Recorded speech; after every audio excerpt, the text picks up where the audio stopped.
Salt and pepper. Say I'm this guy. Just quickly, let's just talk about this last season when Katsande, the chairman, has been honored, inducted in the Hall of Fame. Uzizwa kanjani wena njengeclub eyakuthatha yakubeka phezulu? Yeah, obviously, it's a good feeling. I'm happy for chairman. I'm happy for the club, and I'm happy for the people of South Africa, Africa as a whole. To be inducted, it takes a lot of hard work and dedication and sacrifice. So for me, being here celebrating such an achievement, it makes me feel happy and feel special, because if you look, we had so many legends here contribute towards the Kaizer Chiefs badge. So for me to be part and parcel of that, to be recognized like that, it means a lot to me. So we are here to celebrate chairman's achievement, and we are happy. And I hope a lot of people will also walk in the same path so that we can build our strong Africa. Wenzani uKatsande manje? Katsande is a father at the moment. I'm enjoying my time as a father, and I'm a businessman. I'm in a space whereby I'm into clothing.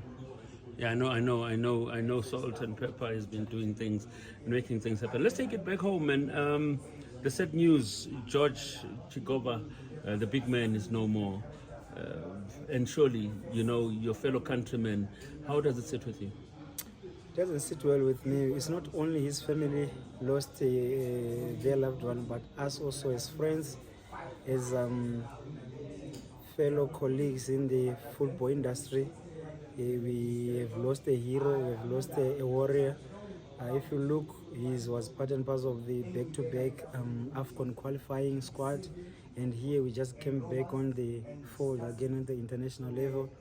We were looking forward to those kind of players to contribute towards our national team, so that we're gonna be qualify for World Cup for the first time in our history as a country. And now we get this kind of sad news at the wrong time, whereby we are back into international football. We have to mourn him. But overall, if I could say, it's not a good thing, the way he lost his life. And moreover, I've got Unabatana Bancane, whereby there tomorrow they will depend on him. And the lifespan of a footballer, a goalkeeper, is a bit longer. Maybe he was going to play the next 10 years again, as long as he's looking after himself, of which I know that he does. And if you could describe George, he was just a humble, shy, hard-working kid, whereby he never said no or tried to dispute the instruction you gave him. He always take it. So we've lost a warrior, we've lost a hero. May he so rest in peace. Us on this earth, we were just like dust passing by. So that was his time for him to leave us. I know he left us in a painful way, where we were not expecting. But what can we do when God calls you? Tomorrow it can be me, tomorrow it can be the next person. But when God says it's your time, nobody can stop it. I'm just trying to find out, when you found out that he has passed on, what's one first thing that came into your mind that said, yeah, he's really gone? I was shocked, because if I could see, I've seen his post yesterday. It was saying 7 hours ago.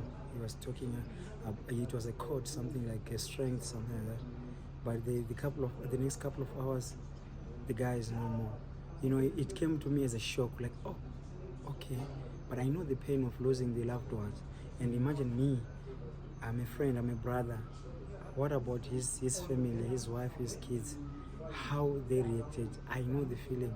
For me, it was a shock, like, then I could relate the pain. But at the same time, we start accepting, like, okay, this is how it is. What can we do? Let's look at back home then. How are the preparations? What's happening? Just take us through that. Preparations about George? Yeah, about George. Have you spoken to anyone? Yeah. Because I know for sure that it's the qualifiers and the squad is looking towards that. And how much of that is dampening the spirit in the camp? Like I said, the news came in a different moment, whereby we also need to be fully focused on the World Cup qualifiers, because like I said, we are trying to qualify for the first time in our history. But at the same time, George was part and parcel of us in the national setup. It's something which is going to discomfort our group, But at the same time, you know, we are mourning him. I think everything is going well in the camp with the players. They send their condolences, but at the same time they know the task ahead, or the next game they play against Nigeria. And us at home, we are mourning, we are putting everything together so that the board can travel back home. Condolences on that note, but before we close it would be amiss of me to say, I'm looking at this group that is here, yourselves, your Shabas, you know, trophies ngani. What's wrong, lapha? Yeah, I think, you know, we just need to make sure the current group of players can also relate and revisit the archives of the team and see what Kaizer Chiefs stands for. And whenever they were given a chance to represent the shirt, can they give their all? If you give your all, you're gonna be invited in this kind of celebrations for the chairman. But if you're not, nobody's gonna remember you. So you need to contribute to Chiefs to win trophies. Don't be just saying you're passing by. No, I was part and parcel of Chiefs. But what can you show? Because everybody can play football, but you can. It takes a real footballer to work hard to put something in the trophy cabinet for you to be remembered. So I think the players, I need to challenge them that they need to look in themselves. Like, sometimes football is not about playing nice tiki-taka. Sometimes you need to win matches ugly for the sake, for the good of the brand. We also need to be called legends of the giants, not legends of like the drought giants. You understand? So we just need also to challenge them, because we're not going to come back and play and change their situation. They are the one going to change the situation for us. So they need to look at themselves in the dressing room, like, am I contributing enough? Introspection, am I contributing enough to the club before I blame the next person? If not, go make 20 rounds of training so that you're going to come there stronger. If you can give a tackle, give 100%, 10 tackles, let us win the matches. They are the one needs to take us out from the situation we are in, because from look of things, there's nobody who's going to come and help them, because they are choosing to play for Chiefs. They need to represent the Chiefs badge with dignity. Us, not like we're the best. We lost matches, but we lost the dignity. We know what this Kaizer Chiefs stands for.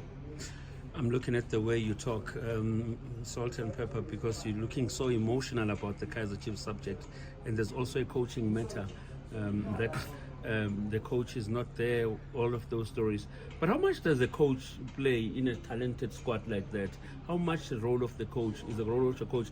Because you guys, sometimes at some stage, you would walk into the field and change things on your own and still get a result. Yeah, you know, sometimes a coach is a human being, can make mistakes here and there, but it takes players also inside the field. Like sometimes, like I said, it's about winning ugly, but at the same time we bring points home. And tomorrow we go back to train again to try to play good. But if playing good is not enough, you can only try to force win. Because here it was used to be a slaughterhouse whereby teams can come, try to be strong for 45 minutes, but when it comes to second half, we used to make sure we give our all. Sometimes ugly matches, we just have one corner kick, we score when we close the shop. So the players also needs to be accountable. The players also needs to take responsibility in their hands, that the coach can come with tactics, but it takes you. What do you really want when you give him a chance to represent the team? Did you speak to anyone maybe after the derby? How did you see it in terms of the style of play and everything? Because the derby is a big match that gauges players. Yeah, obviously, you know, the derby is bigger than what we think. Because when you stop playing, that's when you realize, like, you know what, the derby is a bigger game. Because I see, okay, Pirates is our rival, but I could see Lochi making a tackle on Mududu Shabalala. What does it tell you? And Lochi is one of the best players in the country at the moment. It tells you how much he really wants, the dedication he is showing to his team, so that he's gonna rub it into his players. So our players, I can't see the dedication, I can't see the commitment for you to see, okay, you go out of the field and say, I was not at my best, but you never falter my commitment. Commitment is key. Commitment can create your own luck. So our players need also to learn that sometimes it's not about playing nice, having that champagne pass, having a nice kill. It's about the heart, the desire. You've seen, I mean, they're capable of doing it, they're talented, but they just need to go extra mile, getting out of the comfort zone, try to give back to the badge. The badge comes first than anyone else. Thank you so much for your time. Thank you so much for your time, Panagit. Sure. Remain humble, remain